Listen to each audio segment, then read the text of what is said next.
Halo Tribuners, selamat sore. Anda sedang menyaksikan live update Tribun News edisi Senin 27 Desember 2021. Sore ini akan kami sajikan informasi teraktual dan menarik yang dilaporkan secara langsung oleh reporter lapangan kami. Bersama saya Meisa Dasirait, inilah live update selengkapnya. Pengadilan Tindak Pidana Korupsi atau Tipikor kembali menggelar sidang lanjutan perkara dugaan suap kasus di Lampung Tengah atas terdakwa ex-wakil Ketua DPR Aziz Syamsuddin. Adapun dalam sidang hari ini masih beragendakan pemeriksaan saksi yang dihadirkan oleh Jaksa Penuntut Umum pada Komisi Pemberantasan Korupsi. Pelaksana tugas juru bicara KPK Ali Fikri mengatakan setidaknya ada 3 orang saksi yang bakal dihadirkan dalam sidang Senin 27 Desember ini. Untuk kabar selengkapnya akan disampaikan rekan Rizky Sandi Saputra, wartawan Tribun News yang kini sudah terhubung bersama kami.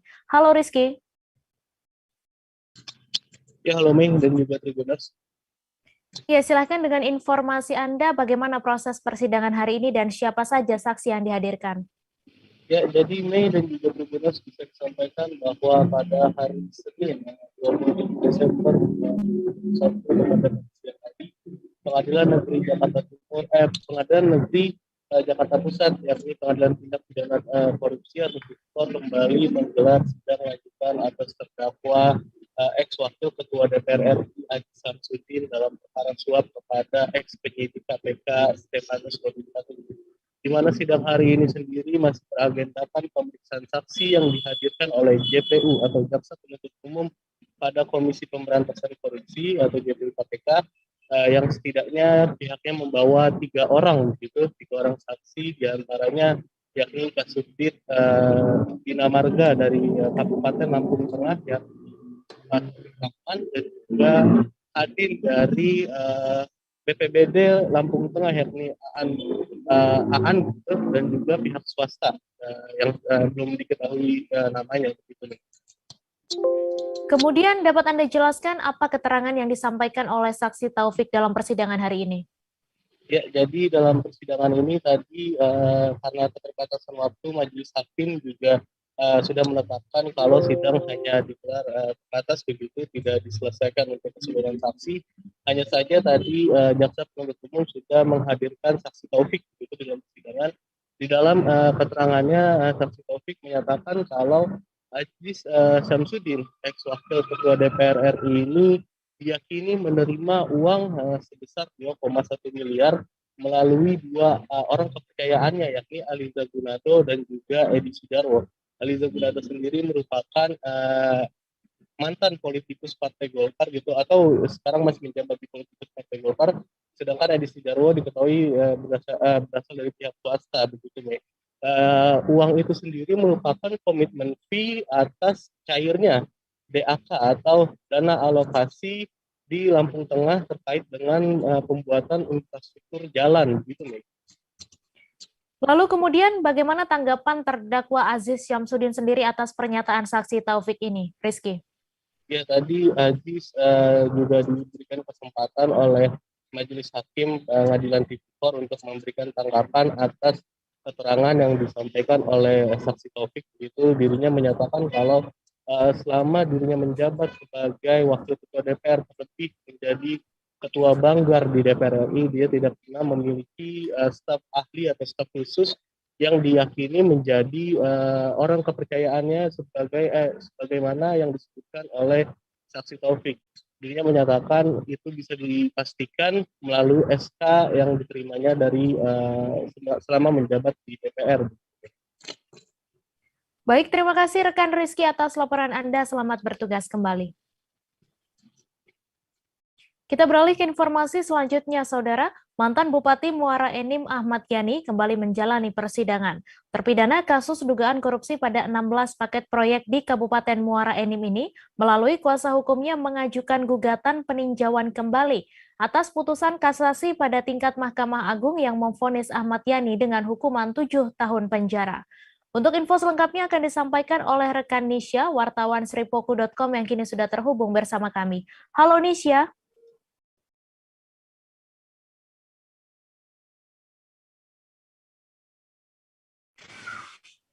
Halo, Mei.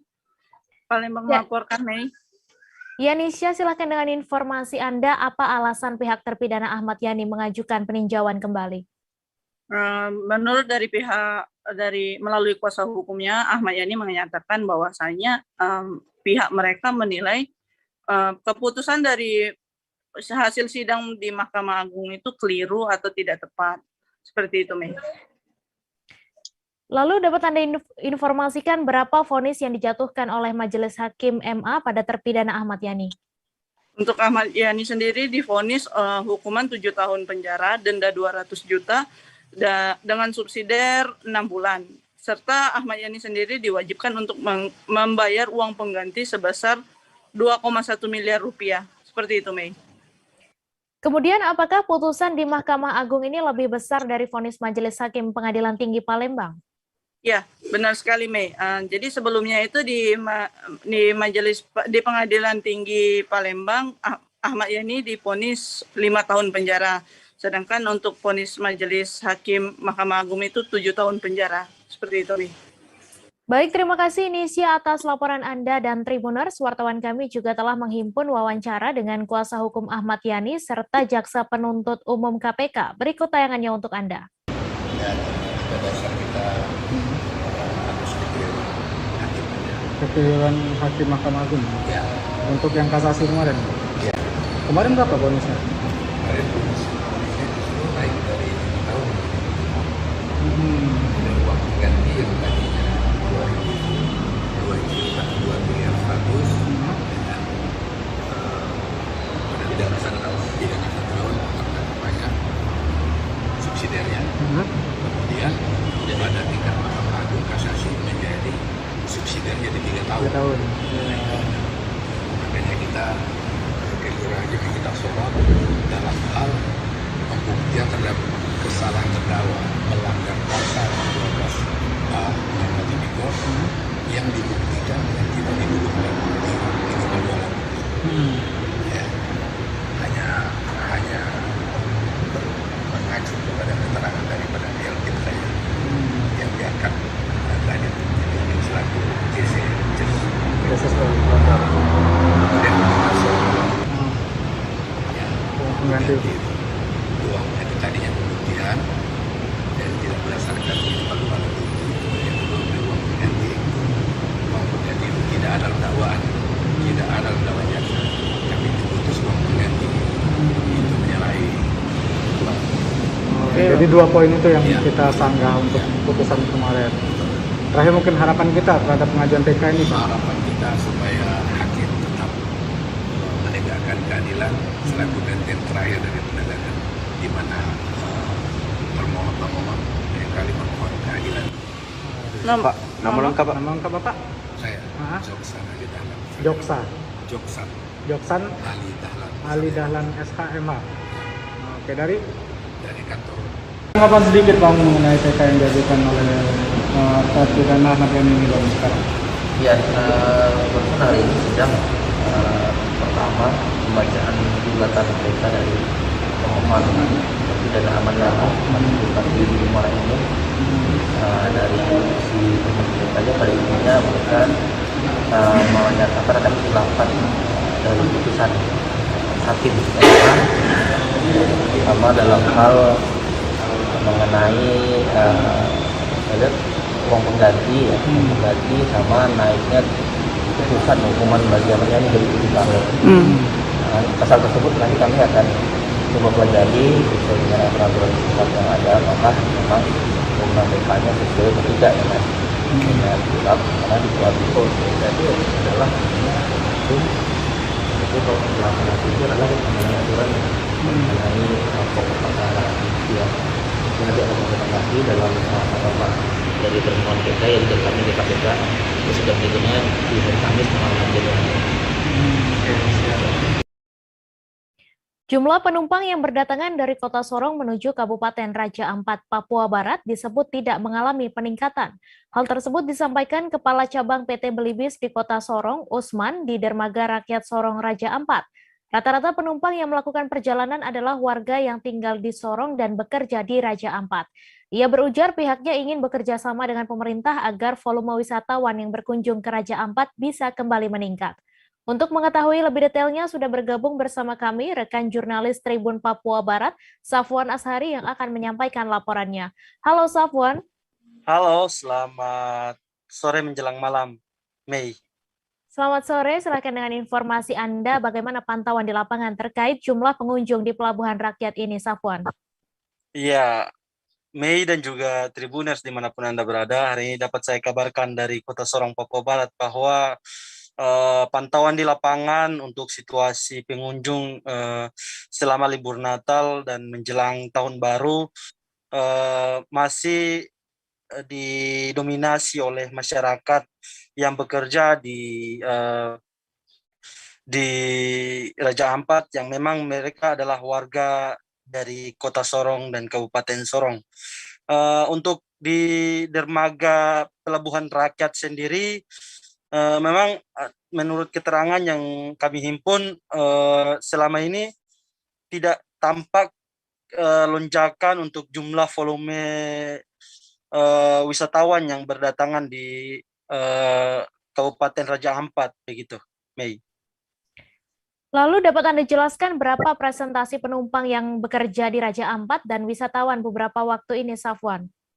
Iya, berdasarkan wawancara kami di lapangan, volume penumpang yang berdatangan di Raja Ampat yang paling banyak didominasi adalah pekerja yang memang merupakan warga dari Kabupaten Sorong dan juga Kota Sorong, sekitar 80%. Namun untuk kenaikan sendiri memang tidak ada, karena kesehariannya mereka pulang pergi dari Kota Sorong menuju ke Raja Ampat. Untuk volume wisatawan sendiri, berdasarkan wawancara tadi, PT Belibis mengatakan bahwa hingga saat ini memang belum ada kenaikan yang signifikan, mengingat adanya COVID-19 dan lain-lain, sehingga penumpang untuk wisatawan memang masih minim, begitu, sekitar 30% begitu. Lalu seperti apa perbandingannya dengan yang ada di dermaga perikanan Sorong dan bagaimana harapan ke depannya terkait hal ini? Iya, perlu diketahui bahwa Kota Sorong sendiri memiliki 2 dermaga pelayanan untuk menuju dari Sorong menuju ke Raja Ampat. Sebab untuk dermaga Pelabuhan Rakyat sendiri memang difokuskan untuk melayani masyarakat yang dari Kota Sorong menuju ke ibu kota Kabupaten Raja Ampat, yaitu Waisai. Sementara ada juga sempat mereka melakukan pelayanan terhadap wisatawan. Namun untuk perbandingannya memang jumlah signifikan terlihat di dermaga perikanan Kota Sorong, karena dermaga itu hanya difokuskan untuk melayani penumpang, khususnya wisatawan yang berdatangan dari luar Kota Sorong dan ingin menikmati pemandangan alam di Raja Ampat. Berdasarkan wawancara saya di lapangan kemarin, mereka yang ada di dermaga perikanan Kota Sorong sendiri, mereka mengaku bahwa ada jumlah peningkatan signifikan mulai bulan Desember ini. Begitu, Mei. Ya, terima kasih Safwan atas laporan Anda, dan Tribuners wartawan kami juga telah menghimpun wawancara dengan Kepala Cabang PT Belibis Kota Sorong. Berikut tayangannya untuk Anda. Untuk kami di PT Belibis, khususnya di Cabang Sorong, pembelian tiket di loket itu peningkatannya tidak terlalu signifikan. Mungkin kita bisa tarik kesimpulan persentase penumpang dari tahun sebelumnya itu tidak seberapa meningkatnya, ada sekitar 80%. Untuk penumpang lokal itu masih mendominasi, karena rata-rata kan penumpang kita di sini itu rata-rata penumpang lokal. Sorong Waisai itu adalah statusnya sebagai bekerja di Waisai yang tinggalnya di Sorong. Nah, sedangkan untuk penumpang yang wisatawan domestik maupun internasional itu belum terlalu signifikan juga, sekitar 30%-an lah yang sekarang ada di pembelian tiket kita. Jadi memang untuk mengantisipasi ini mungkin nanti ke depannya kita kerjasama dengan pemerintah daerah supaya bagaimana bentuk kerjasama kita ini nanti ada peningkatan dari segi volume penumpang untuk khususnya wisatawan yang ke Raja Ampat. Kemudian untuk pembelian tiket khususnya harga tiket itu tidak ada peningkatan, tetap dengan harga tiket. Seorang bocah berusia 8 tahun ditemukan dalam kondisi tak bernyawa setelah menghilang lebih dari 5 jam. Menghilangnya bocah tersebut di sekitar kediamannya di kawasan perumahan Air House, Desa Swargabara, Kecamatan Sangatta Utara, Kabupaten Kutai Timur. Berdasarkan keterangan yang dihimpun, di lokasi kejadian, anak berinisial MI tersebut terakhir kali dilihat sedang bermain di sekitar rumahnya sekira pukul 16 waktu Indonesia Tengah pada Minggu 26 Desember sore. Untuk info selengkapnya akan disampaikan rekan jurnalis Tribun Kaltim, Syifaul Mirfako, yang kini sudah terhubung bersama kami. Halo Syifa. Halo Mei. Silakan dengan informasi Anda, Syifa, bagaimana kronologi kejadian hilangnya bocah 8 tahun ini? Baik, Mei. Terkait kronologi hilangnya bocah 8 tahun ini terjadi pada sekitar pukul 4 sore hari Minggu 26 Desember kemarin. Sejumlah saksi mata melihat korban sedang bermain di kolam kecil milik tetangga di sekitar rumahnya. Karena tidak diawasi langsung oleh orang tua korban, saksi yang juga tetangga korban sempat menegur korban agar pulang ke rumahnya. Setelah mendapat teguran, korban kemudian berpindah tempat dan terakhir kali didapati berada di pinggiran sungai kecil tak jauh dari kediaman korban. Saksi yang melihat korban berada di pinggiran sungai langsung memanggil orang tua korban untuk membawa anaknya pulang. Namun sesampainya di pinggiran sungai, korban sudah tidak ada di lokasi. Ayah korban langsung melakukan pencarian dengan menyusuri sungai, dibantu oleh warga sekitar, dan tak lama kemudian tim SAR gabungan datang guna melakukan pencarian. Kemudian setelah 5 jam pencarian, korban ditemukan dalam keadaan meninggal dunia. Demikian, Mei. Kemudian bagaimana kondisi korban ketika ditemukan oleh tim pencari gabungan? Baik, Mei. Korban ditemukan kurang lebih 220 meter di sungai kecil dari lokasi terakhir dalam kondisi tersangkut pepohonan nipah dan sudah meninggal dunia. Tim SAR menyebut tidak ada tanda-tanda luka dari serangan hewan di tubuh korban sehingga ada dugaan kuat korban meninggal akibat tenggelam dan terseret arus sungai. Demikian, Mei. Kemudian Syifa, diketahui pencarian korban memakan waktu sampai lebih dari 5 jam. Lalu apa kendala yang dihadapi oleh tim pencari ini? Baik, Mei. Pencarian dilakukan mulai sore hingga malam hari sehingga keadaan pencahayaan menjadi salah satu faktor menghambat proses pencarian.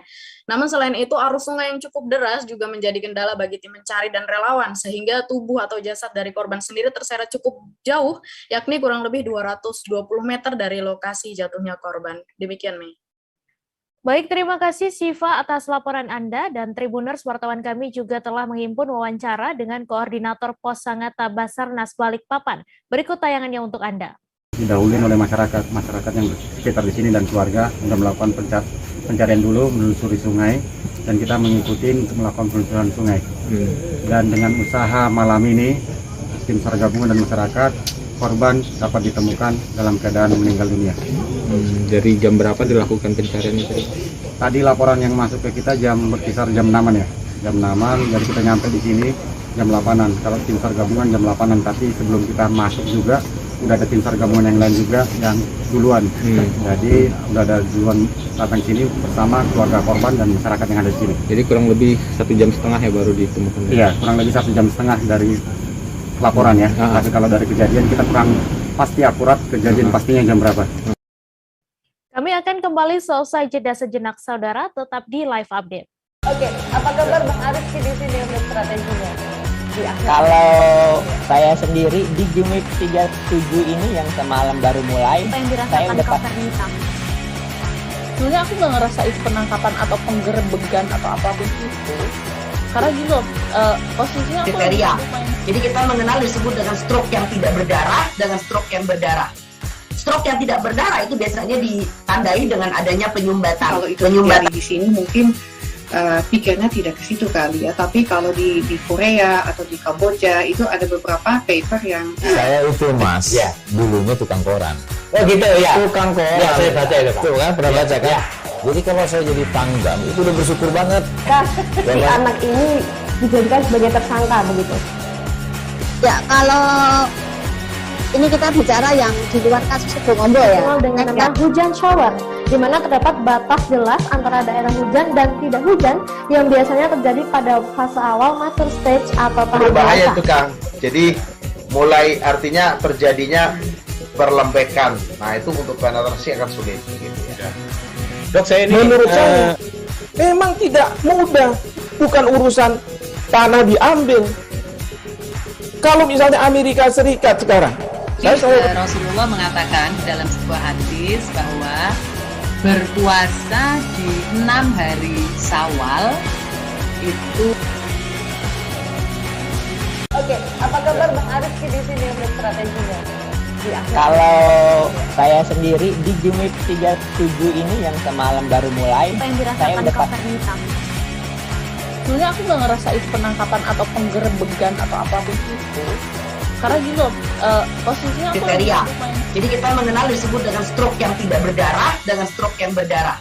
Stroke yang tidak berdarah itu biasanya ditandai dengan adanya penyumbatan. Kalau itu terjadi di sini mungkin pikirnya tidak ke situ kali ya, tapi kalau di Korea atau di Kamboja itu ada beberapa paper yang Saya itu Mas, dulunya tukang koran. Oh gitu ya. Tukang koran. Ya, saya baca itu Pak. Tuh kan, pernah baca kan? Jadi kalau saya jadi Pangdam itu udah bersyukur banget. Si anak ini dijadikan sebagai tersangka begitu. Ya, kalau ini kita bicara yang di luar kasus Bongombo ya. Dengan nama hujan shower, di mana terdapat batas jelas antara daerah hujan dan tidak hujan yang biasanya terjadi pada fase awal mature stage atau tahap berbahaya dewasa. itu Kang. Jadi mulai artinya terjadinya perlembekan. Nah itu untuk penetrasi akan sulit. Gitu ya. Dok, saya ini menurut saya memang tidak mudah, bukan urusan tanah diambil. Kalau misalnya Amerika Serikat sekarang, Rasulullah mengatakan dalam sebuah hadis bahwa berpuasa di 6 hari Syawal itu. Oke, apa kabar Bang Arif di sini untuk strateginya? Kalau saya sendiri di Jumip 37 ini yang semalam baru mulai, Apa yang saya dirasakan udah Kak Fernita? Sebenarnya aku nggak ngerasain penangkapan atau penggerebekan atau apapun itu, karena gini loh, posisinya aku Kriteria. ya. Jadi kita mengenal disebut dengan stroke yang tidak berdarah dengan stroke yang berdarah. Stroke yang tidak berdarah itu biasanya ditandai dengan adanya penyumbatan. kalau itu terjadi di sini mungkin pikirnya tidak ke situ kali ya, tapi kalau di Korea atau di Kamboja itu ada beberapa paper yang Saya itu Mas, dulunya tukang koran. Oh gitu ya. Tukang koran. Ya, saya baca itu Pak. Tuh kan, pernah baca kan? Jadi kalau saya jadi Pangdam itu udah Kuasa hukum sopir taksi online berinisial GJ, Siprianus Edi Hardu, menceritakan kondisi psikis kliennya. Pasca kejadian cekcok dengan penumpang beberapa waktu silam itu, GJ mendapatkan penghakiman dari masyarakat hingga pengancaman pembunuhan lewat pesan di WhatsApp. Berdasarkan penuturan Siprianus, pengancaman itu berasal dari pihak yang mengaku keluarga NT. Selain mengalami dampak psikis, GJ juga mengalami kesusahan ekonomi sebab akun taksi online-nya dibekukan oleh pihak GrabCar. Untuk info selengkapnya akan disampaikan oleh rekan jurnalis Tribun Jakarta, Satrio Sarwo, yang kini sudah terhubung bersama kami. Halo Satrio.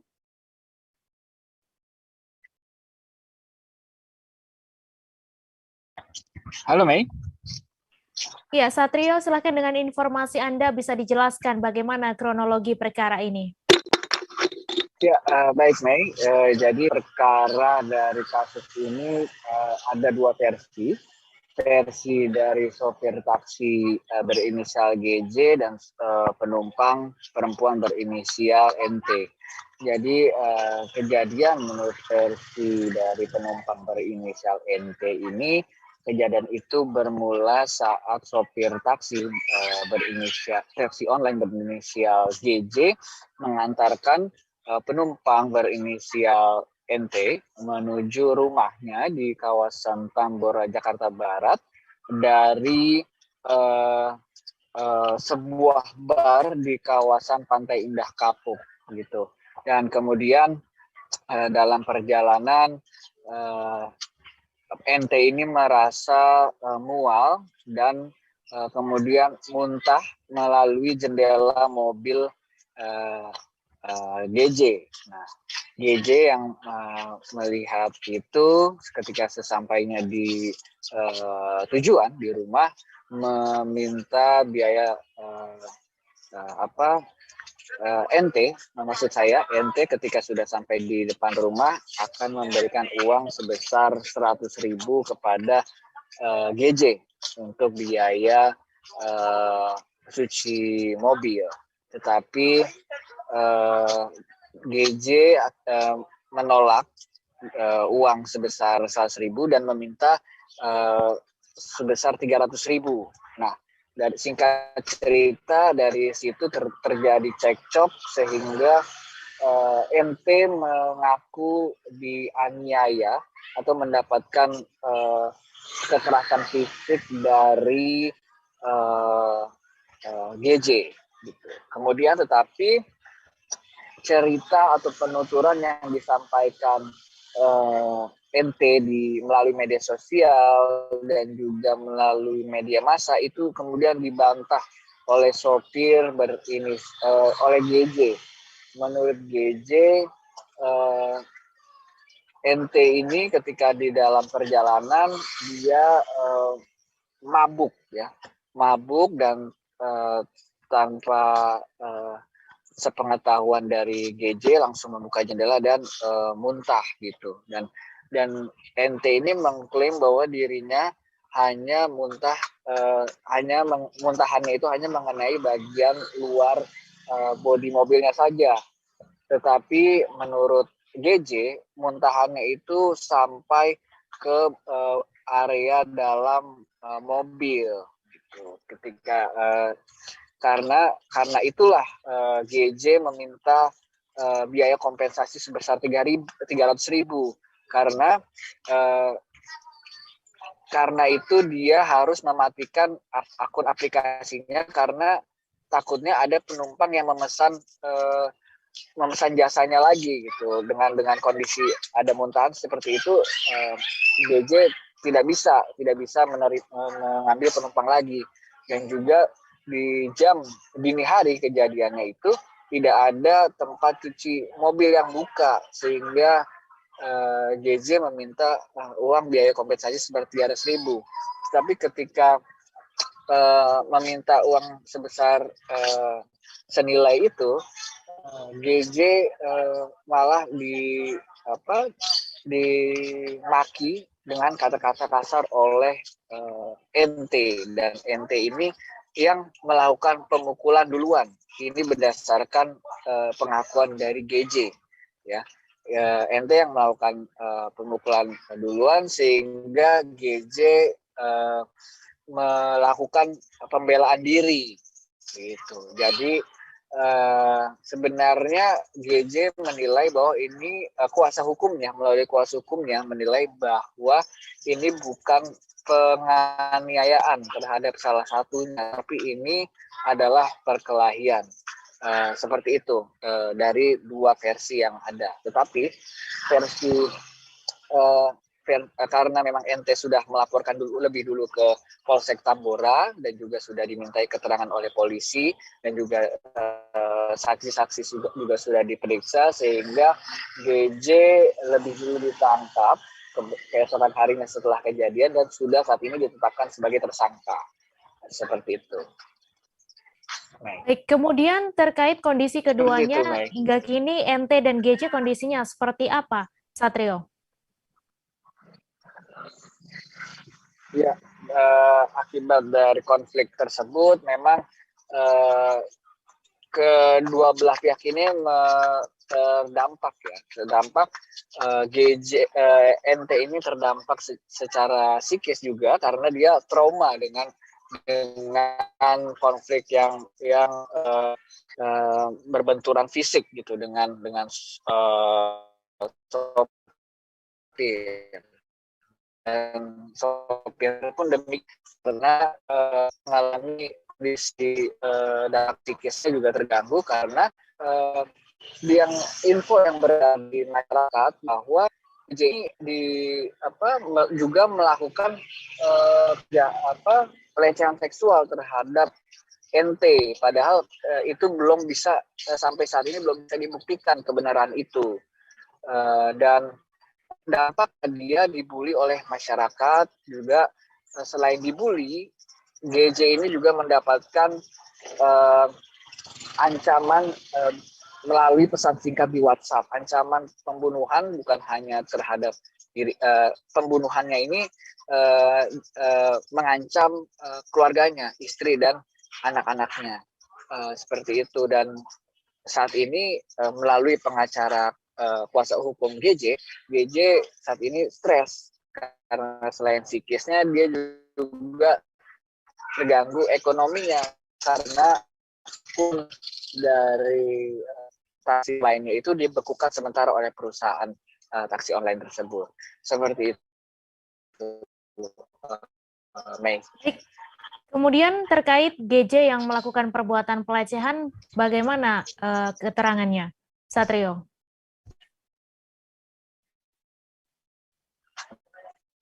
Ya, yang sudah memang melalui hukumnya Sianus Edi Hardi melakukan pelecehan seksual dan akibat dari info tersebut GJ ini mengalami perundungan atau dibully oleh masyarakat, sehingga ini berpengaruh juga ke nya. Dan selain itu dia juga mendapatkan pengancaman pembunuhan keluarganya oleh orang yang masih didalami oleh kuasa hukum dari GJ. Memang ini berdampak juga pada kondisi psikis dari GJ. Gitu. Baik, terima kasih Satrio atas laporan Anda. Selamat bertugas kembali. Kita beralih ke informasi selanjutnya. Penemuan seekor ular sanca sepanjang sekitar 3,5 meter mengejutkan warga Kampung Cipambuan, Desa Cipambuan, Kecamatan Babakan Madang, Kabupaten Bogor pada Minggu 26 Desember. Warga kemudian melapor kepada tim rescue Damkar Kabupaten Bogor untuk segera dilakukan penangkapan. Untuk detail informasinya akan disampaikan langsung oleh rekan jurnalis Tribun Bogor, Naufal Fauzi, yang kini sudah terhubung bersama kami. Halo Naufal. Halo, selamat sore Mei. Selamat sore, silakan dengan informasi Anda bisa dijelaskan kronologi penemuan ular sanca tersebut. Baik, rekan Mei dan juga Tribuners, terkait penemuan ular sanca di wilayah Babakan Madang, Kabupaten Bogor ini, awalnya warga yang melintas di kawasan lokasi penemuan ular melihat seekor ular yang cukup besar dan panjang melintas dan masuk ke area tempat pembuangan sampah. Diduga ular tersebut tuh masuk ke pemukiman untuk mencari mangsa. Kemudian warga yang resah langsung melaporkan hal itu kepada pihak Damkar Kabupaten Bogor. Akhirnya tim rescue Damkar Kabupaten Bogor turun ke lokasi melakukan penanganan dan akhirnya ular tersebut berhasil dievakuasi dan diamankan. Yang ternyata panjangnya itu mencapai 3,5 meter, sekitar 3,5 meter, dan ular tersebut juga kedapatan diduga sudah memakan mangsanya, yang diduga merupakan seekor kucing atau diduga seekor ayam, demikian. Kemudian dapat Anda jelaskan bagaimana proses evakuasi terhadap ular tersebut? Baik, terkait proses evakuasi ular tersebut, pihak tim rescue Damkar Kabupaten Bogor ini mengerahkan sebanyak 6 anggota tim rescue, kemudian melakukan pencarian di area tempat pembuangan sampah diduga lokasi ular tersebut, yang mana proses evakuasi itu memakan waktu sekitar 1 jam karena sang ular harus dilakukan pencarian dan akhirnya ditemukan bahwa ular tersebut berada di bawah tumpukan sampah dan kemudian akhirnya dievakuasi. Demikian. Kemudian Naufal, menurut informasi yang Anda dapatkan, kemana sekarang ular itu dibawa? Baik, ular tersebut oleh pihak tim rescue damkar langsung dibawa ke Mako Damkar Kabupaten Bogor di wilayah Cibinong, karena tim rescue damkar Kabupaten Bogor ini juga memiliki semacam penampungan kecil untuk satwa-satwa hasil tangkapan, dan untuk nantinya mereka akan berkoordinasi dengan pecinta binatang atau pecinta reptil agar nantinya satwa hasil tangkapan mereka ini bisa dirawat. Demikian. Baik, terima kasih Naufal atas laporan Anda. Selamat bertugas kembali. Kita beralih ke informasi selanjutnya, Saudara. Seorang bocah laki-laki berusia 2 tahun 6 bulan berinisial FRH tewas hanyut di sebuah sungai di Tembalang, Jawa Tengah. Sebelumnya, korban dikabarkan hilang saat bermain hujan-hujanan pada Minggu 26 Desember. Kondisi tersebut lantas membuat orang tua korban panik dan warga sekitar heboh. Kejadian tersebut kemudian dilaporkan ke pihak kepolisian. Setelah dilakukan pencarian, korban akhirnya berhasil ditemukan pagi ini sekira pukul 6 waktu Indonesia Barat.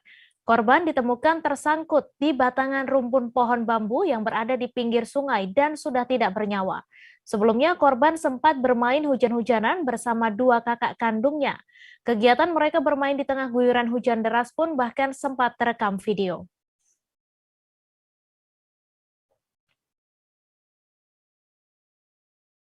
Pada Sabtu 25 Desember. Sebelum dipulangkan ke rumah masing-masing, mereka didata di Helpdesk UPT BP2MI Provinsi NTB Bandara Lombok. Dari semua PMI tersebut, 2 orang PMI terkendala atau bermasalah, 1 orang PMI sakit, kemudian 1 orang anak PMI, dan 123 orang habis masa kontrak, serta 4 jenazah PMI korban kapal tenggelam. Keempat jenazah dipulangkan pada Kamis 23 Desember melalui jalur laut dari Johor Bahru ke Batam. Dilanjutkan pada Jumat 24 Desember menggunakan pesawat udara rute Batam-Jakarta. Kemudian pada Sabtu 25 Desember menggunakan pesawat Lion Air JT656 rute Jakarta-Lombok.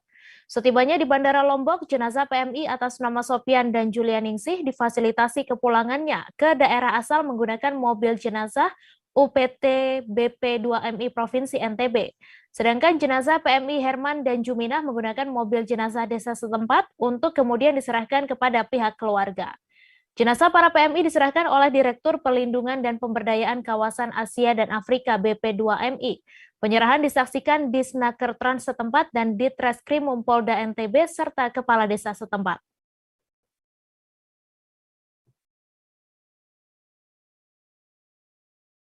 Kita beralih ke informasi selanjutnya. Sebanyak 45 orang tenaga kerja Indonesia dipulangkan melalui Pelabuhan Nusantara Parepare, Jalan Andi Cami, Kecamatan Ujung Kota Parepare pada Jumat 24 Desember siang. Mereka berasal dari berbagai daerah termasuk luar Pulau Sulawesi. 45 orang ini berasal dari berbagai wilayah, di antaranya 26 orang dari Sulawesi Selatan, 15 dari Nusa Tenggara Timur, dan selebihnya dari Jawa Timur dan Jawa Tengah. Untuk kabar selengkapnya akan disampaikan rekan wartawan Tribun Timur, M. Yaumil, yang kini sudah terhubung bersama kami. Halo Yaumil. Rekan Mei. Ya, silakan dengan informasi Anda, apa alasan pemulangan TKI tersebut, Yaumil? Ya, baik. Menurut Disnaker Kota Parepare, ada 3 alasan yang biasanya atau yang umumnya pemulangan itu dilakukan. Pertama, kontrak kerja TKI asal Indonesia itu habis, maka memang seharusnya dipulangkan untuk mengupgrade atau memperpanjang kontrak kerja. Yang kedua, adanya pelanggaran hukum yang dilakukan oleh tenaga kerja Indonesia di tempat mereka bekerja. Yang ketiga itu adanya ketiadaan dokumen. Nah, ketiadaan dokumen ini kemudian melanggar peraturan di sana, di Malaysia. Seperti itu, rekan Mei. Kemudian dapat Anda jelaskan bagaimana mekanisme pemulangan TKI ini ke tempat asalnya masing-masing, Yaumil? Ya, baik. Untuk TKI asal Sulawesi Selatan, pihak Disnaker dan BP2MI itu langsung mendata TKI-TKI ini yang berasal dari Sulawesi Selatan, lalu difasilitasi untuk dipulangkan ke kampungnya masing-masing. Nah, untuk TKI asal NTT, Jawa Tengah, dan Jawa Timur, itu difasilitasi langsung oleh Kementerian Sosial yang sudah berada di Pelabuhan Nusantara, Kota Parepare, Sulawesi Selatan. Seperti itu. Baik, terima kasih Yaumil atas laporan Anda dan Tribuners. Wartawan kami juga telah menghimpun wawancara dengan Kepala Bidang Pelatihan dan Penempatan Naker Disnaker Parepare. Berikut tayangannya untuk Anda. Jumlah yang datang untuk hari ini adalah jumlahnya 45 orang. Mereka terdiri dari untuk Sulsel 26 orang, kemudian untuk Nusa Tenggara Timur kalau tidak salah tadi ada 15 orang, kemudian untuk selebihnya adalah Jawa Timur dan Jawa Barat. Nah, selanjutnya yang ada dari luar kota, dari luar Sulsel itu Pak? Kalau untuk Sulsel hari ini dipastikan mereka akan sampai di rumahnya masing-masing. Difasilitasi oleh Badan Perlindungan Pekerja Migran Indonesia atau BP2MI Parepare. Mereka sudah siap mengantar mereka. Selesai pendataan mereka langsung diantar ke daerah masing-masing. Kalau yang di luar Sulsel, khususnya untuk NTT, itu diambil alih langsung oleh Kementerian Sosial. Tim dari Kementerian Sosial tadi malam sudah datang, ada 2, dan untuk NTT ditangani oleh Kementerian Sosial. Mereka akan dibawa ke Makassar dan dicarikan transportasi untuk menuju Nusa Tenggara Timur. Yang mereka PM ini rata-rata dipulangkan pada kenapa? Iya. Kalau untuk kasus ini kan sementara pendataan, kita belum tahu ya untuk 45 orang hari ini. Tapi pengalaman kami selama pemulangan berapa puluh kali, sekarang pemulangan ke 47 kali. Itu ada 3 mereka dipulangkan atau dideportasi dari Malaysia. Yang pertama itu karena overstay. Jadi kontrak kerja mereka itu sudah habis. Sehingga kemudian mereka harus memperbaharui kontrak kerjanya pulang ke Indonesia. Yang kedua, saudara-saudara kita ini ada sesuatu yang dilakukan di Malaysia sehingga mereka harus berurusan dengan hukum. Akibatnya mereka kemudian disidang dan kemudian setelah sidangnya selesai dan sudah menjalani proses hukum, mereka dipulangkan ke Indonesia, deportasi ke Indonesia. Yang ketiga, mereka memang tidak punya surat-surat. Mereka ini berangkat, entah ada kapan berangkatnya, tiba-tiba pulang. Dan itu paling dominan, paling banyak. Inilah masalah yang kita hadapi bersama untuk kasus PMI Malaysia Timur, khususnya Tawau. Ini jelang akhir tahun Pak, apakah banyak pemulangan yang terjadi Pak? Kalau dibanding tahun 2020 kan lebih banyak 2020. Untuk akhir tahun kan baru hari ini agak banyak ini. Ya hari ini 45 orang itu agak banyak. Sebelumnya kan minggu lalu kalau tidak salah 11 orang berapa lebih 10. Sekarang hari ini agak banyak. Tapi ini sudah terlalu banyak. Kalau dibanding saya bulan puasa kemarin kan sampai ratusan orang. Gimana? Saya Kepala Bidang Penempatan dan Pelatihan Ketenagakerjaan. Alhamdulillah kemarin sekedar informasi untuk kerja-kerja ini kami punya satgas dan itu mendapatkan apresiasi dari pemerintah pusat menjadi satgas terbaik. Kemacetan kendaraan terjadi di Jalan Mataram Abu Bakar Ali, Yogyakarta pada Minggu 26 Desember siang. Kendaraan yang didominasi mobil pribadi itu hendak menuju ke Jalan Malioboro. Mobil-mobil yang kebanyakan dari luar daerah itu sampai harus berhenti di tengah jalan menunggu kendaraan di depannya bergerak ke depan. Untuk info selengkapnya akan disampaikan rekan Miftahul Huda, wartawan Tribun Jogja yang kini sudah terhubung bersama kami. Halo Huda. Halo rekan Mei. Ya, silahkan dengan informasi Anda, kendaraan luar daerah yang terjebak macet ini dari mana saja Huda? Baik. Memang sejak 2 hari berturut-turut, mulai hari Sabtu dan Minggu, Jogja memang diserbu oleh sejumlah wisatawan ya. Dampaknya beberapa kemacetan di sejumlah ruas jalan, terutama menuju kawasan Malioboro memang terjadi kemacetan. Dan banyak kendaraan yang terjebak macet itu dari berbagai wilayah, salah satunya dari DKI Jakarta, Jawa Barat, Jawa Timur, dan juga Jawa Tengah. Nah memang pantauan kami pada Minggu siang memang kemacetan cukup parah ya, karena memang mobil tidak bergerak sama sekali untuk beberapa waktu. Demikian, Mei. Ya, kemudian dapat Anda jelaskan berapa lama kemacetan itu berlangsung dan apa penyebabnya? Baik, sejak Minggu siang memang pantauan kami kemacetan terjadi mulai pukul 12 sampai dengan sore hari, dan paling parah itu kemacetan terjadi pada pukul 1 siang ya begitu. Dan memang penyebab kemacetan itu karena volume kendaraan yang begitu banyak sehingga kemacetan tidak terhindarkan. Dan perlu diketahui bahwa Jalan Mataram dan juga Jalan Abu Bakar Ali adalah simpul pertemuan dari 2 arah. Demikian rekan Mei. Kemudian terkait kemacetan ini, bagaimana skema yang dilakukan kepolisian untuk mengurai kemacetan ini? Ya, pihak kepolisian dari Satlantas Polresta Yogyakarta memang bergerak cepat dan menerapkan beberapa skema untuk mengurai kemacetan. Salah satunya ya ini untuk memblokade jalan di ujung jalan Abu Bakar Ali atau tepatnya di depan Stadion Kridosono itu dari arah timur ditutup karena memang supaya kendaraan tidak masuk lebih jauh ke Jalan Abu Bakar Ali, dan untuk dari arah barat, tepatnya di Jembatan Kleringan atau perlintasan kereta api itu juga dilakukan penutupan. Begitu, rekan Mei. Baik, terima kasih Huda atas laporan Anda. Selamat bertugas kembali. Tribuners, kami masih akan menyajikan informasi menarik untuk Anda seusai jeda sejenak, tetap di Live Update. Oke, apa kabar Bang Arif di sini untuk strateginya? Kalau saya sendiri di Jumik 37 ini yang semalam baru mulai, saya udah pasti. Sebenarnya aku nggak ngerasa itu penangkapan atau penggerebegan atau apapun itu. Karena gini loh, posisinya aku kriteria. Jadi kita mengenal disebut dengan stroke yang tidak berdarah dengan stroke yang berdarah. Stroke yang tidak berdarah itu biasanya ditandai dengan adanya penyumbatan. Kalau itu terjadi di sini mungkin pikirnya tidak ke situ kali ya, tapi kalau di Korea atau di Kamboja itu ada beberapa paper yang saya itu mas, ya dulunya tukang koran. Oh gitu ya. Tukang koran. Ya saya baca itu Pak. Tuh kan pernah baca kan? Ya. Jadi kalau saya jadi tanggam itu udah bersyukur banget. Si anak ini dijadikan sebagai tersangka begitu. Ya kalau ini kita bicara yang di luar kasus Situbondo ya. Dengan nama hujan shower, di mana terdapat batas jelas antara daerah hujan dan tidak hujan yang biasanya terjadi pada fase awal mature stage atau tahap berbahaya dewasa. itu Kang. Jadi mulai artinya terjadinya perlembekan. Nah itu untuk penetrasi akan sulit. Gitu ya. Dok, saya ini menurut saya memang tidak mudah. Bukan urusan tanah diambil. Kalau misalnya Amerika Serikat sekarang, Rasulullah mengatakan dalam sebuah hadis bahwa berpuasa di 6 hari Syawal itu. Oke, apa kabar Bang Arif di sini untuk strateginya?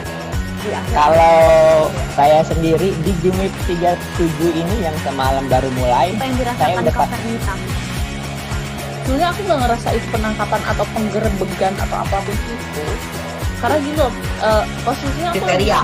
Jadi kita mengenal disebut dengan stroke yang tidak berdarah dengan stroke yang berdarah. Stroke yang tidak berdarah itu biasanya ditandai dengan adanya penyumbatan. Kalau itu terjadi di sini mungkin pikirnya tidak ke situ kali ya, tapi kalau di Korea atau di Kamboja itu ada beberapa paper yang saya itu mas, ya dulunya tukang koran. Oh gitu ya. Tukang koran. Ya saya baca itu Pak. Tuh kan pernah baca kan? Ya. Jadi kalau saya jadi tanggam itu udah bersyukur banget. Si anak ini dijadikan sebagai tersangka begitu. Ya kalau ini kita bicara yang di luar kasus Situbondo ya. Dengan nama hujan shower, di mana terdapat batas jelas antara daerah hujan dan tidak hujan yang biasanya terjadi pada fase awal mature stage atau tahap berbahaya dewasa. itu Kang. Jadi mulai artinya terjadinya perlembekan. Nah itu untuk penetrasi akan sulit. Gitu ya. Dok, saya ini menurut saya memang tidak mudah. Bukan urusan tanah diambil. Kalau misalnya Amerika Serikat sekarang, Rasulullah mengatakan dalam sebuah hadis bahwa berpuasa di 6 hari Syawal itu. Oke, apa kabar Bang Arif di sini untuk strateginya? Kalau saya sendiri di Jumik 37 ini yang semalam baru mulai, saya udah pasti. Sebenarnya aku nggak ngerasa itu penangkapan atau penggerebegan atau apapun itu. Karena gini loh, posisinya aku kriteria. Jadi kita mengenal disebut dengan stroke yang tidak berdarah dengan stroke yang berdarah. Stroke yang tidak berdarah itu biasanya ditandai dengan adanya penyumbatan. Kalau itu terjadi di sini mungkin pikirnya tidak ke situ kali ya, tapi kalau di Korea atau di Kamboja itu ada beberapa paper yang saya itu mas, ya dulunya tukang koran. Oh gitu ya. Tukang koran. Ya saya baca itu Pak. Tuh kan pernah baca kan? Ya. Jadi kalau saya jadi tanggam itu udah bersyukur banget. Si anak ini dijadikan sebagai tersangka begitu. Ya kalau Ini kita bicara yang di luar kasus Bongombo ya. Dengan nama hujan shower, di mana terdapat batas jelas antara daerah hujan dan tidak hujan yang biasanya terjadi pada fase awal mature stage atau tahap berbahaya dewasa. itu Kang. Jadi mulai artinya terjadinya perlembekan. Nah itu untuk penetrasi akan sulit. Gitu ya. Dok, saya ini menurut saya memang tidak mudah, bukan urusan tanah diambil.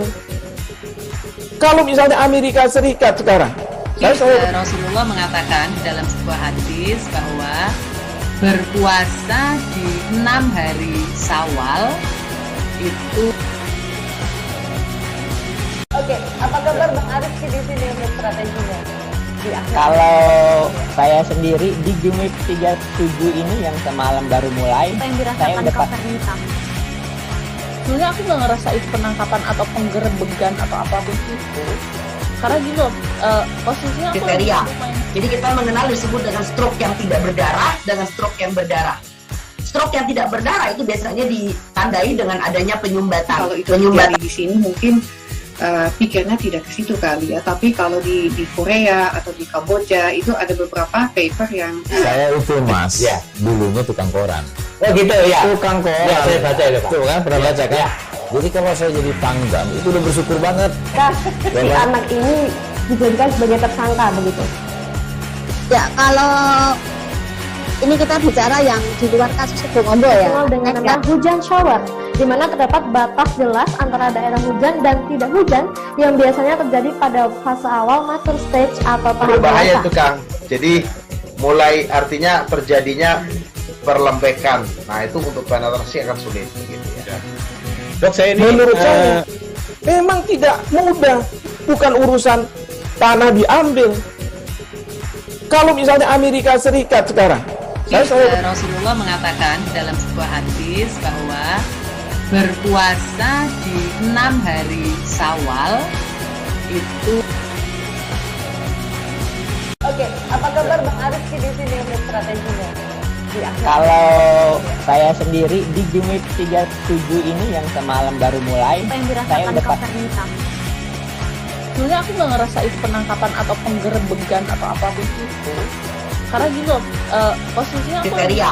Jadi kita mengenal disebut dengan stroke yang tidak berdarah dengan stroke yang berdarah. Stroke yang tidak berdarah itu biasanya ditandai dengan adanya penyumbatan. Kalau itu terjadi di sini mungkin pikirnya tidak ke situ kali ya. Tapi kalau di Korea atau di Kamboja itu ada beberapa paper yang saya itu Mas, ya, dulunya tukang koran. Oh gitu ya. Tukang koran. Ya, saya baca itu Pak. Tuh kan pernah baca kan? Ya. Jadi kalau saya jadi Pangdam itu udah bersyukur banget. Si anak ini dijadikan sebagai tersangka begitu.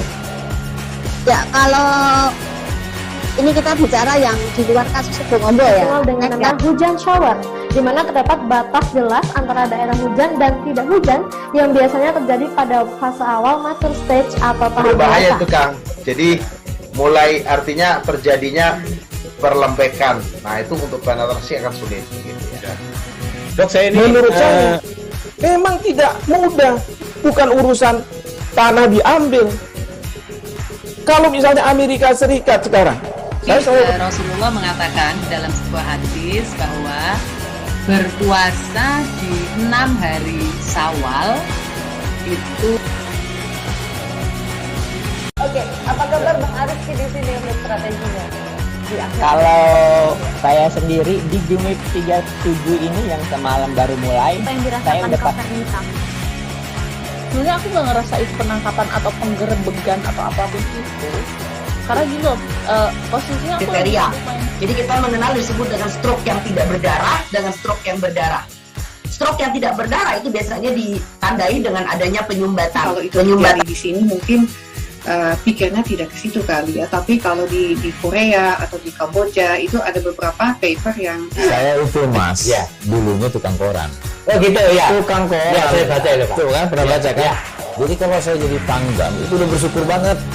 Si anak ini dijadikan sebagai tersangka begitu. Ya kalau ini kita bicara yang di luar kasus Bongombo ya. Dengan nama hujan shower, di mana terdapat batas jelas antara daerah hujan dan tidak hujan yang biasanya terjadi pada fase awal mature stage atau tahap berbahaya dewasa. itu Kang. Jadi mulai artinya terjadinya perlembekan. Nah itu untuk penetrasi akan sulit. Gitu ya. Dok, saya ini menurut saya memang tidak mudah, bukan urusan tanah diambil. Kalau misalnya Amerika Serikat sekarang, Rasulullah mengatakan dalam sebuah hadis bahwa berpuasa di 6 hari Syawal itu. Oke, apa kabar Bang Arif di sini untuk strateginya? Kalau saya sendiri di Jumit 37 ini yang semalam baru mulai, saya udah sebenarnya aku nggak ngerasa itu penangkapan atau penggerebegan atau apapun itu, karena gini loh, posisinya aku kriteria. Jadi kita mengenal disebut dengan stroke yang tidak berdarah dengan stroke yang berdarah. Stroke yang tidak berdarah itu biasanya ditandai dengan adanya penyumbatan. Kalau itu terjadi di sini mungkin pikirnya tidak ke situ kali ya, tapi kalau di Korea atau di Kamboja itu ada beberapa paper yang saya itu mas, ya dulunya tukang koran. Oh gitu ya. Tukang koran. Ya, saya baca itu Pak. Tuh kan pernah baca kan? Ya. Jadi kalau saya jadi pangdam itu udah bersyukur banget. Si anak ini dijadikan sebagai tersangka begitu. Ya kalau ini kita bicara yang di luar kasus Bongombo ya. Dengan nama hujan shower, di mana terdapat batas jelas antara daerah hujan dan tidak hujan yang biasanya terjadi pada fase awal mature stage atau tahap berbahaya dewasa. itu Kang. Jadi mulai artinya terjadinya perlembekan. Nah itu untuk penetrasi akan sulit. Gitu ya. Dok, saya ini menurut saya memang tidak mudah, bukan urusan tanah diambil. Terima kasih Anda masih menyaksikan live update. Target vaksinasi lansia di Banjarmasin belum mencapai 60%. Hal tersebut membuat Badan Intelijen Negara Daerah Kalimantan Selatan bersama Dinas Sosial Provinsi Kalimantan Selatan menggelar vaksinasi lansia di Panti Sosial Tresna Werda Budi Sejahtera pada Senin 27 Desember. Demi menggenjot capaian vaksinasi lansia dan berbagai upaya pun dilakukan, termasuk perekaman KTP elektronik yang langsung dilakukan di panti. Lansia terlantar yang kondisinya sudah sulit berjalan pun dibuatkan langsung KTP elektroniknya di panti. Setelah selesai, lansia pun langsung divaksin oleh petugas. Untuk info selengkapnya akan disampaikan oleh rekan jurnalis Banjarmasin Post, Milna, yang kini sudah terhubung bersama kami. Halo Milna. Halo rekan Mei. Ya, Milna, silakan dengan informasi Anda, vaksin jenis apa yang disuntikan ke lansia terlantar ini? Iya, rekan Mei, hari ini dilakukan vaksinasi lansia untuk memenuhi target 60% vaksinasi lansia di Kalimantan Selatan, khususnya Kota Banjarbaru, di Panti Sosial Tresna Werda Budi Sejahtera Dinas Sosial Provinsi Kalimantan Selatan. Jenis vaksin yang disuntikan kepada para lansia terdiri dari 2 macam atau 2 jenis, yakni Sinovac dan juga Pfizer. Begitu rekan Mei. Kemudian, mengapa masih ada lansia yang belum divaksin di Panti Sosial Provinsi ini? Milna. Ya, rekan Mei, lansia yang belum divaksin di Panti Sosial ini dikarenakan sebelumnya juga sudah dilakukan vaksinasi di panti ini, namun karena sebelumnya ada sebagian lansia yang mengidap penyakit tertentu sehingga tidak bisa dilakukan vaksinasi, membuat masih ada lansia yang belum divaksin. Sehingga vaksinasi yang dilakukan hari ini merupakan vaksinasi pertama bagi lansia penderita penyakit tertentu. Begitu rekan Mei. Kemudian menurut pantauan Anda di lapangan, berapa lansia yang belum divaksin dan bagaimana tanggapan mereka terkait vaksin ini? Jumlah lansia yang divaksin hari ini ada sekitar 80 lansia yang merupakan lansia yang harus berbaring di tempat tidur karena sudah tidak bisa berdiri, dan sebagian juga merupakan lansia yang masih kuat berdiri dan divaksin di aula di panti sosial tersebut. Respon dari lansia sendiri ada yang masih menolak dan harus dibujuk oleh petugas, dan ada juga dengan rela hati mengikuti vaksinasi lansia. Begitu rekan Mei. Baik, terima kasih Milna atas laporan Anda dan Tribuners. Wartawan kami juga telah menghimpun wawancara dengan Kepala Panitia Sosial Tresna Werda Budi Sejahtera. Berikut tayangannya untuk Anda. Kemudian kita dalam pelaksanaan ini bekerja sama dengan Puskesmas Lasat Kulon Dasar Ulin dan juga dari BIN serta dibantu dari Dukcapil, karena untuk vaksin hari ini ada beberapa lansia yang belum mempunyai KTP, makanya dengan melibatkan dari Dukcapil juga dan dari BIN yang memfasilitasi untuk melaksanakan eKTP ini, jadi semua bisa serentak kita laksanakan. Dan untuk vaksin pada hari ini bukan hanya diikuti oleh lansia yang ada di panti, ini kita diikutkan ada juga dari pihak-pihak keluarga, dari petugas dan dari masyarakat sekitar yang ikut melaksanakan vaksin. Karena kita ketahui bahwa vaksin ini adalah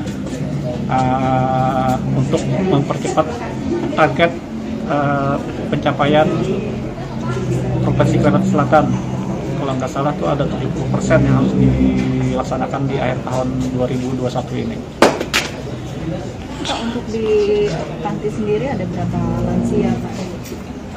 Kemarin panti kitanya ada 2 rencana divaksin.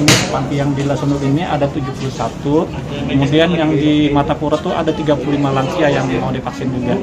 Insya Allah nanti yang di Matapura tuh hari Rabu kita laksanakan dengan kerjasama Puskesmas Matapura. Jadi totalnya untuk yang lansia aja 71 tambah 35 itu ada 106 yang lansia yang kita vaksin pada untuk di PSTB, Dinas Sosial Provinsi Kalimantan Selatan. Untuk lansia yang melakukan rekaman eKTP berapa orang? Informasi dari dokter kita ada 20 lansia yang mau di perekaman eKTP. Mereka ini lansia baru atau gimana, Pak? Lansia lama. Karena yang lama-lama ini dulu waktu masuk tuh mereka tidak kita tidak syaratnya tuh kita masih untuk KTP-nya masih diinikan. Tapi untuk sekarang kita harus lansianya harus mempunyai KTP. Karena ini hubungannya nanti untuk pembuatan BPJS ataupun untuk perawatan kesehatan lainnya itu sangat diperlukan. Syarif Fasya, Wali Kota Jambi, membuka final Lomba Pacu Perahu Tradisional di Danau Sipin pada Minggu 26 Desember. Dengan adanya lomba ini diharapkan agar anak-anak yang libur sekolah tidak dibawa keluar daerah oleh orang tuanya. Dalam laga final, tim Pacu Perahu Kota Jambi berhasil menjadi juara dan memenangkan hadiah uang tunai 20 juta rupiah. Untuk mengetahui info lebih detailnya, sudah bergabung bersama kami rekan Rara Husoh, wartawan Tribun Jambi yang akan menyampaikan laporannya. Halo Rara. Iya, halo. Silakan sore, rekan Dev. Selamat sore Rara, silakan dengan informasi Anda bagaimana situasi saat lomba pacu perahu tradisional dan ketek hias di Danau Sipin. Iya, rekan Dev, suasana saat lomba pacu perahu tradisional dan juga lomba ketek hias di Danau Sipin cukup ramai.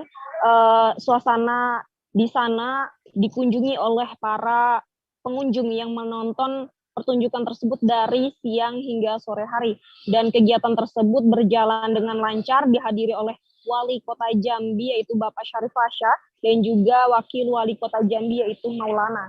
Begitu rekan Dev. Kemudian bagaimana tanggapan masyarakat terkait lomba yang diadakan di momen Nataru ini?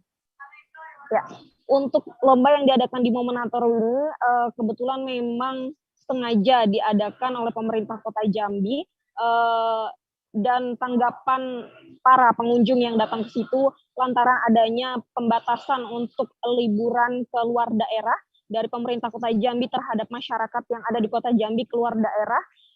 Sehingga masyarakat Kota Jambi yang hadir pada kegiatan ataupun acara perlombaan tersebut sangat antusias sekali. Mereka sangat gembira, apalagi yang dari luar daerah datang ke sini karena memang pembatasan tidak terlihat tidak begitu ketat, begitu yang mereka sampaikan sehingga mereka dengan leluasa sudah 2 tahun ini kurang mendapatkan adanya hiburan-hiburan yang diadakan oleh pemerintah setempat, sehingga ketika ada lomba tersebut mereka sangat antusias dengan adanya pertunjukan tersebut, rekan Dev. Kemudian bagaimana dengan protokol kesehatan ketika lomba ini dan apakah lomba ini akan menjadi acara berkala dalam program Disparbud atau seperti apa? Kalau untuk acara ini nantinya akan terus diadakan secara berkala dan ini akan dimasukkan ke kalender tahunan oleh Disparbud dan acara ini menerapkan protokol kesehatan dengan sangat ketat, namun masyarakat tetap saja ada yang tidak memakai masker. Namun begitu, pemerintah Kota Jambi melalui Satpol PP Kota Jambi melerai para masyarakat yang tidak memakai masker ataupun tidak menjaga jarak ketika acara, seperti itu. Baik, terima kasih Rara atas laporan Anda. Selamat bertugas kembali. Kita beralih ke informasi selanjutnya. Sejumlah tempat wisata di Lampung ramai pengunjung pada momen libur Natal dan Tahun Baru. Satu di antaranya Pantai Mutun di Kabupaten Pesawaran yang ramai didatangi warga pada akhir pekan kemarin. Pengunjung datang dari sejumlah kabupaten atau kota di Lampung, tak hanya dari lokal Lampung, banyak juga pengunjung yang berasal dari luar Lampung, seperti dari Sumatera Selatan dan Jakarta. Untuk kabar selengkapnya akan disampaikan rekan wartawan Tribun Lampung, Sulis Setia yang kini sudah terhubung bersama kami. Halo Sulis. Ya, halo, selamat sore rekan Mei. Selamat sore Sulis, silahkan dengan informasi Anda bisa diceritakan bagaimana kondisi keramaian di Pantai Mutun Kabupaten Pesawaran akhir pekan kemarin. Ya, pantauan kami di lapangan memang terjadi keramaian pengunjung, khususnya di Pantai Mutun pada weekend kemarin. Itu karena bertepatan dengan momen libur, selain itu juga memang momen libur Natal, selain memang momen libur weekend, seperti itu ya rekan Mei. Terkait penerapan prokesnya sendiri memang karena ini wisata-wisata air, sehingga banyak sekali ditemukan pengunjung tidak menggunakan masker, terutama saat bermain di area air, seperti itu. Namun dari kesadaran pengunjung sendiri, mereka mengakui bahwa setelah menggunakan wisata yang ada, mereka tetap kembali menerapkan prokes dengan menggunakan masker saat tidak berada lagi di air. Seperti itu rekan Mei. Baik, kemudian untuk dapat masuk ke tempat wisata seperti Pantai Mutun, apakah pengelola menerapkan syarat-syarat kepada pengunjung atau seperti apa, Sulis? Iya.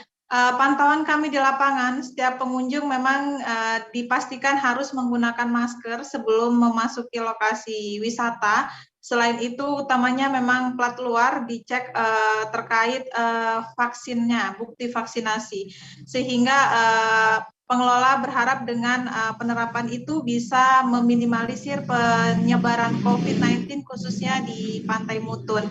Dan untuk terkait pengunjung bisa kami informasikan pengunjung yang datang ke Pantai Mutun Pesawaran ini tidak hanya berasal dari kabupaten kota yang ada di Lampung, namun juga tidak sedikit berasal dari Palembang, Jakarta, dan juga Ogan Komering Ulu. Demikian rekan Mei. Kemudian bagaimana soal jam operasional Pantai Mutun dan juga penerapan pembatasan pengunjungnya, Sulis? Oke. Di Pantai Mutun ini pengunjung dibatasi jumlahnya, yang biasanya bisa menerima 100% dari total kapasitas ini dibatasi hanya 75% saja.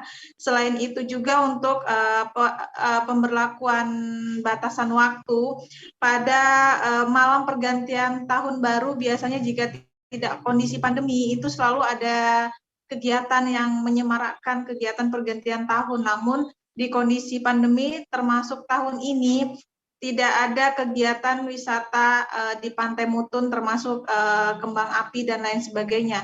Pantai Mutun ditutup mulai pukul 00 WIB di malam pergantian tahun hingga pukul 12.00 keesokan harinya di 1 Januari 2022. Setelah pukul tersebut, pengunjung diperbolehkan untuk berkunjung kembali di Pantai Mutun. Alasan penutupan ini karena memang sesuai dengan edaran Gubernur Lampung, termasuk Polda Lampung dan juga instruksi dari Bupati Pesawaran untuk meminimalisir penyebaran COVID-19 khususnya di malam pergantian tahun. Demikian rekan Mei. Baik, terima kasih Sulis atas laporan Anda. Selamat bertugas kembali. Terima kasih. Puncak arus mudik di Pelabuhan Manado, Sulawesi Utara telah berlalu. Menurut pantauan pada Jumat 24 Desember, sudah tampak lebih sepi dibanding beberapa waktu lalu. Tahun 2021, Pelabuhan Manado mengalami kenaikan jumlah penumpang baik yang berangkat maupun turun di Pelabuhan Manado. Jumlah tersebut bertambah 2.275 penumpang dari tahun 2020. Untuk info selengkapnya akan disampaikan rekan jurnalis Tribun Manado, Isfara Safitri, yang kini sudah terhubung bersama kami. Halo Isfara.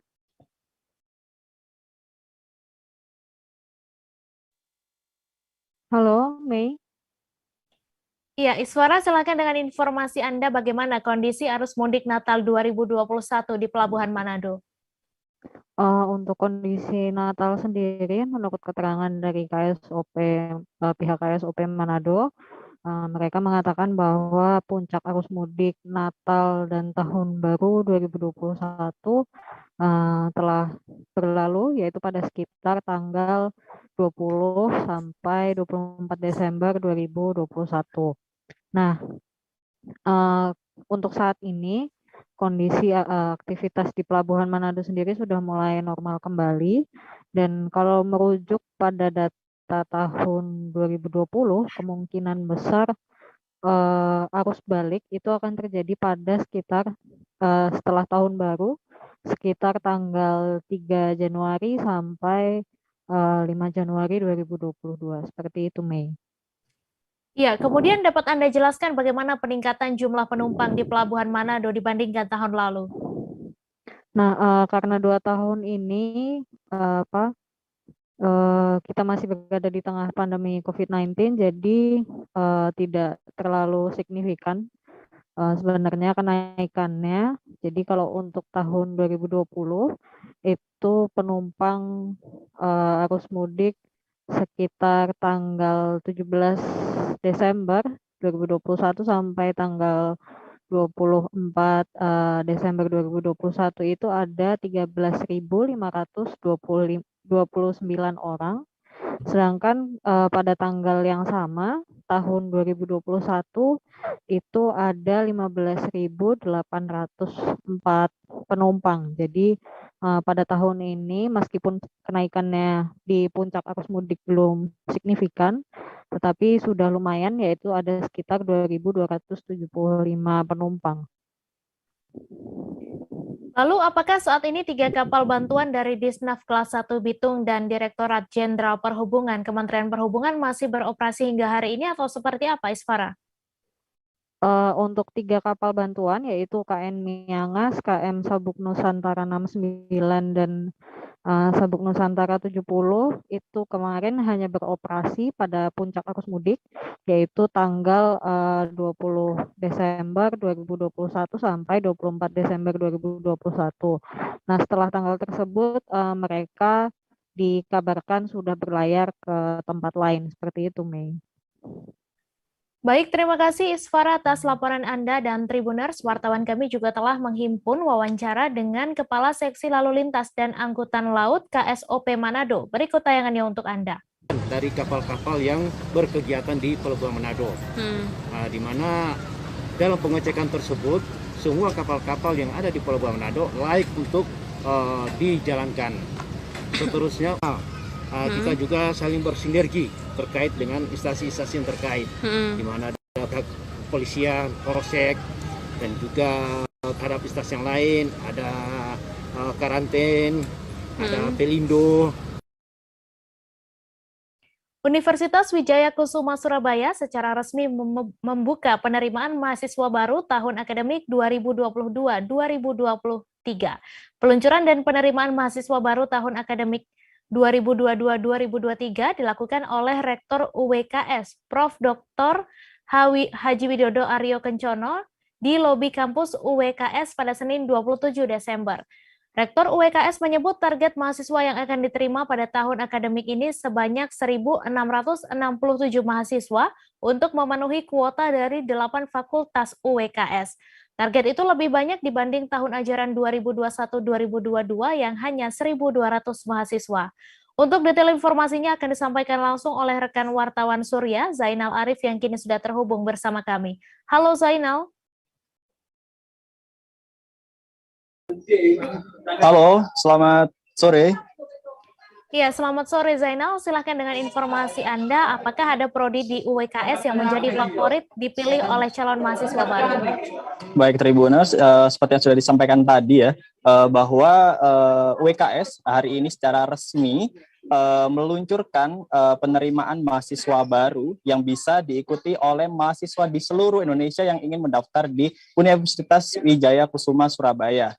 Nah, mulai hari ini dan sesuai yang sudah disampaikan juga tadi bahwa kuota untuk tahun ini ada 1.667. Kalau semisal dari data yang dari tahun lalu itu 1.200 ya. Nah, kalau karena melihat 1.200 ini hampir tercapai, hanya kurang 7 saja di tahun lalu, maka dari itu untuk tahun ini Rektor WKS Prof. Widodo Aryo Kencono juga memberikan target tambahan yaitu 1.667 itu tadi. Nah, kalau untuk bagaimana prosesi tadi, prosesi berjalan dengan lancar, kemudian seperti yang sudah disampaikan juga tadi bahwa 8 fakultas ini nantinya akan membagi untuk bagaimana mahasiswa ini dapat berkuliah di UWKS tersebut, seperti itu. Kemudian Zainal, dapat Anda jelaskan bagaimana cara untuk mendaftar kuliah di UWKS sendiri? Kalau untuk mendaftar kuliah di UWKS sendiri cukup mudah ya, karena hanya melalui web selama 24 jam di 7 hari juga, selalu setiap hari selalu standby untuk bagaimana mahasiswa apabila lulusan SMA, SMK yang ingin berkuliah bisa langsung mendaftar, itu bisa di pmb.wks.ac.id/daftar. Nah, di sana Anda bisa mendaftar secara online karena memang untuk pendaftaran hanya melalui online saja, seperti itu. Baik, terima kasih Zainal atas laporan Anda, dan Tribuners, wartawan kami juga telah menghimpun wawancara dengan Ketua Umum PMB UWKS serta Ketua Yayasan Wijaya Kusuma. Berikut tayangannya untuk Anda. Penerimaan mahasiswa baru ini ya Pak ya. Sebenarnya kalau dari strategi UWKS sendiri seperti apa Pak untuk mencapai target di tahun ini Pak? Ya, pertama tadi kalau terkait dengan kurikulum, maka kurikulum yang dipraktekkan yang digunakan di sini adalah kurikulum MBKM, Merdeka Belajar Kampus Merdeka. Semua program di MBKM kami laksanakan dengan cermat. 880 juta itu yang mendukung, mungkin menarik, terutama yang KMMI itu pesertanya ada dari sebuah perguruan tinggi dari Sabang sampai Jayapura. Minat dari calon mahasiswa baru ini Pak? Kalau fasilitas jelas ya, terlihat bagus ya. Yang mendukung kegiatan kami di perkuliahan, misalnya laboratorium, misalnya kami kalau tadi dicontohkan sama Pak Ketua itu ada laboratorium di FK, itu ada atlas yang seperti manusia menjawabnya. Jadi kalau misalnya dicek paru-parunya dia mengatakan. Jadi yang punya itu hanya UI dan Wijaya Kusuma gitu Pak ya, yang punya itu. Lab manekin. Baik Pak, hari ini menjadi pembukaan ya Pak ya untuk penerimaan mahasiswa baru. Sebenarnya kalau dari UWKS sendiri Pak. Nah itu kalau orang timur yang penting itu GSL, Gubuh, Suguh, Lungguh.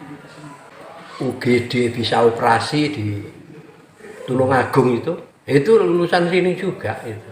Ya itu contoh-contoh yang sudah jelas berhasil. Dirjen Administrasi Pendudukan Kemendagri itu dari Fakultas Hukum itu di sini juga. Harapan seperti apa Pak dari Pak Jatmiko sendiri untuk keberhasilan meraih target itu Pak, penerimaan mahasiswa baru ini Pak? Dari penerimaan mahasiswa baru itu yang saya berpikir, mengapa antar pulau itu dikedepankan? Kalau kita cerita kehebohan Jakarta, Surabaya, lupa yang di sana itu melarat. HP aja enggak punya. Jadi siapa kalau tidak ada yang peduli untuk memperhatikan mereka yang tidak mampu, jauh daripada pelayanan tempat, maka kita membantu itu meringankan beban mereka untuk mau ke Surabaya. Itu dengan jalur beasiswa atau gimana Pak? Atau ada bantuan-bantuan Kalau keringanan, beasiswa Pak? tidak kita syaratkan mereka yang masuk, tapi beasiswa itu tetap menjadi program yang tiap tahun kita mesti lakukan untuk memotivasi mereka belajar tepat waktunya, sehingga tiap tahun pasti ada beasiswa dari mitra kerja kita perbankan itu membantu sama sekali ya. Baik, terima kasih banyak Pak. Informasi tadi sekaligus menutup perjumpaan kita dalam live update hari ini. Tribuners, lantaran masih di tengah pandemi, kami kembali mengingatkan untuk selalu menerapkan protokol kesehatan dimanapun Anda berada. Saya Meisa Desirait beserta kru yang bertugas pamit. Terima kasih dan sampai jumpa. Jangan lupa like, subscribe, dan share ya.